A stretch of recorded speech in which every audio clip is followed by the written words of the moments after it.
Bien, bonjour. On va poursuivre avec la nouvelle session en vous montrant comment paramétrer un calque. Donc, jusque-là, le dessin qu'on a effectué était sur le calque 0.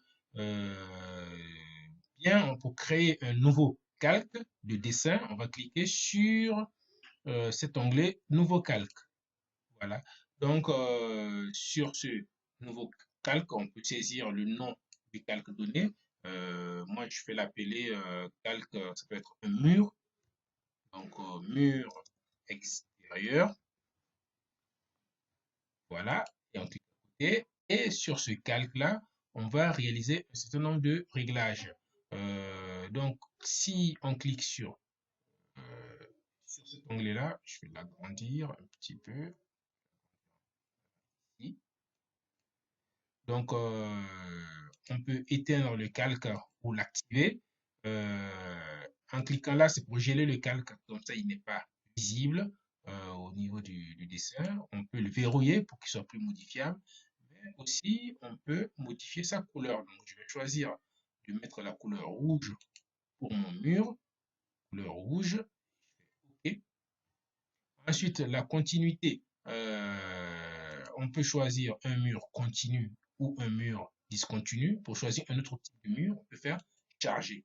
Et on a de différentes propositions de style de mur. Mais pour le moment, nous allons garder la ligne continue pour notre dessin. On fait OK.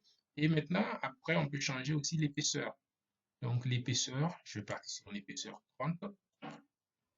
Et nous avons la transparence donc à 0 et puis aussi on peut choisir donc de geler le calque dans la partie impression pour qu'il soit plus visible. Pas, il ne s'imprime pas en cliquant sur ça. Donc pour le moment, on va garder ces paramètres standards. Et pour que ce calque soit actif dans le prochain dessin qu'on va effectuer, je double-clique là-dessus et on a le V qui apparaît. On va créer encore un nouveau calque qui va s'appeler mobilier.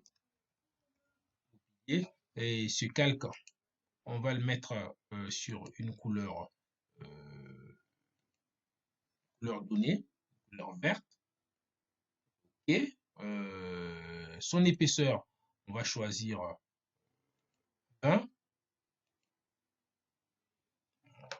Changer d'autre, on va pas le mettre en calque actif pour le moment. Je vais créer encore un nouveau calque qu'on va appeler on va appeler Ussery.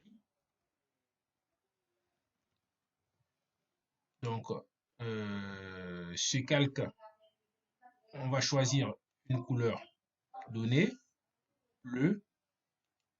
On va choisir de le mettre en pointillé.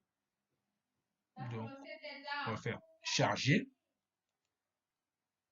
et on va choisir des lignes interrompues.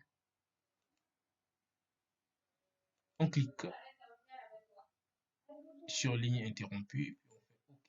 Donc, c'est ce paramètre-là qui s'enregistre pour ce type de ligne. Voilà. Donc, à partir de ce moment, nous avons mis mur extérieur comme paramètre, euh, comme type. Du coup, on peut fermer. C'est donc ce calque qui est activé ici. On va effacer les dessins qu'on a déjà effectués et faire un nouveau dessin avec mur extérieur comme calque. Sélectionne. Et à partir de ce moment, pour faire le dessin, polyligne, on clique sur un premier point. On voit déjà que notre dessin est en couleur rouge. Et pour pouvoir réaliser une ligne droite, je vais faire échappe, je fais CTRL F8, il ne faut pas oublier cette fonction, CTRL F8, je sélectionne polyligne. Bien, à partir de ce moment, ma ligne, elle est droite. Donc, une fois que la ligne est droite, je peux choisir maintenant la cotation que je veux. Je veux une longueur de 150 cm. Donc, 150 entrée. Ensuite, ici, je veux un mur qui fait une largeur de 90 cm. 90 entrée. Ici, je veux une longueur également de 150. et je fais C, entrée, fermée. Donc, notre mur est dessiné sur le calque mur extérieur. Donc, si je veux dessiner un mobilier à l'intérieur, donc je peux choisir de prendre un autre calque en cliquant dessus et puis je fais sur le calque mobilier. Et je vais redessiner un cercle à l'intérieur de ce dessin.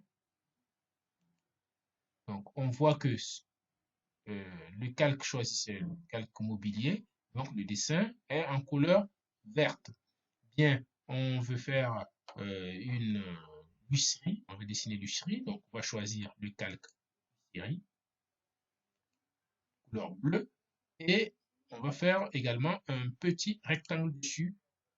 Un rectangle rapide. Donc, on voit que le rectangle est de couleur bleue. Et aussi, il est en pointillé, conformément aux paramètres qu'on avait attribués à notre calque euh, en choisissant ligne interrompue.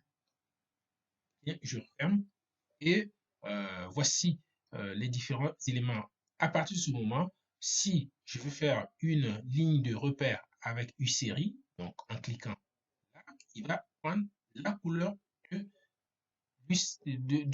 du calque. Donc, pour enlever la ligne horizontale, horizontale, donc je fais oui à nouveau. Là, je fais notre texte également de couleur bleue, conformément à notre paramétrage. Donc, je reviens sur le calque. Sur le calque, je vais faire une cotation. On va voir que ça va prendre également la couleur verte.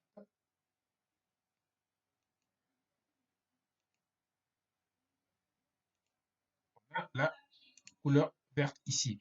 Voilà, ici, on voudrait pouvoir faire en sorte que notre cotation puisse prendre cette ligne, c'est ce point supérieur au-dessus ici et là. Donc, pour pouvoir régler ça, on va revenir sur les paramètres d'accrochage.